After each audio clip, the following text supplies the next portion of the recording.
Okay, I basically, since we're in the Thanksgiving season, talked a little bit about one of the main things we ought to be thankful for, and that's living in this great country, that we got put in this time and this place in the only remaining superpower, the greatest country in the world at this time, and also in a state that I think is the greatest state, from the mountains in the north to the beaches in the south, and the industry in the south mainly, and the biotech and educational infrastructure at UAB and Huntsville in the north, and all in between. And I bragged a little bit on Huntsville, but I bragged a little bit on Dothan too, as I gave the example of my own mother was referred here to your medical facility and your fine doctors instead of being referred to UAB. Then, of course, you've got so much going for you in economic development here that I could hardly start down the road of explaining it. Could you kind of explain to us, though, right now, it seems that the court system is having some financial issues, and it seems to be backed up. Kind of tell us a little bit about that. Yeah, what the problem is with the finances of the court system is mainly the district courts and the circuit courts. In the counties, like in Houston County, the county pays for the space, gives them space in the courthouse, and pays for the utilities and pays for their equipment. So what the state pays for is personnel. So in most businesses, if you had to cut 10%, you could cut out some travel, or you could get a cheaper rate for some service like the internet, or maybe you could just do with less space. But with the court system, the only thing to cut is people. And so the court system has had to cut every dime for the district and circuit courts and the clerk's offices has had to come out of people. And that's caused a crisis because of the number of cases are still at the same level, but you got a lot fewer people handling them. And, I mean, it really seems like the court system is backed up right now. What is there that you guys are going to try to do to help combat that? Court system is not as backed up on the appellate level because we don't have the same problems in the Court of Civil Appeals, the Court of Criminal Appeals, the Supreme Court. We have to do our own supplies and rent and telephone, etc. So we can cut things down, and we can withstand a 10% cut. It's not pretty, but it's not laying off people.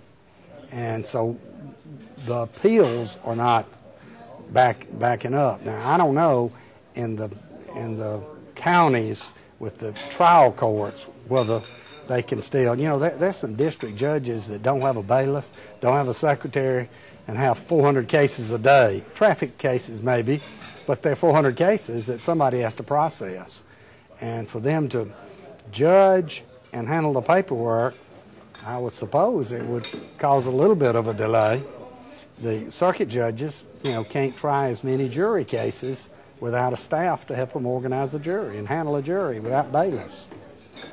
And what do you think they should do to try to, you're getting rid of people, and it's damaging to lives, but as well as there are some areas that are economically strong enough to, for the local community, the city, the county, to supplement the local court systems, and so they can hire a bailiff or security, or they can hire a secretary.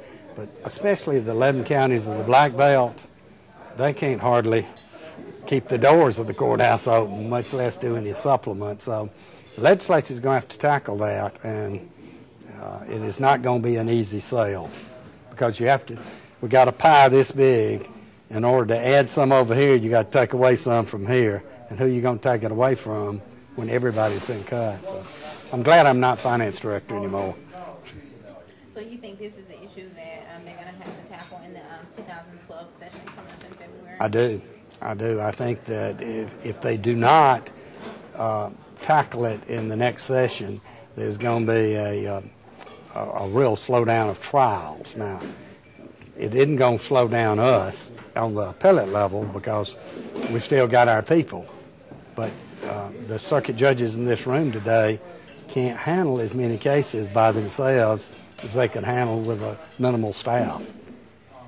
Is this the first time you've seen something like this within the court system in a while? Yeah, I was with the Riley administration until the last 2 years, and It's almost like the good Lord blessed me and got me out at the right time. But we did not have economic problems until 3 years ago, about the time I left. And so I'd never seen anything like this. I mean, it was which programs to prioritize with extra money.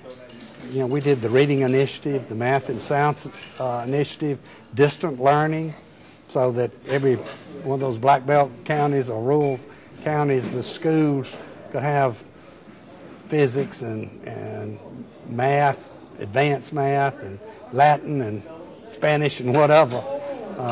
And now, you know, those revenues have shrunk. So I have never seen this, and I hope I don't have to see it as administrator.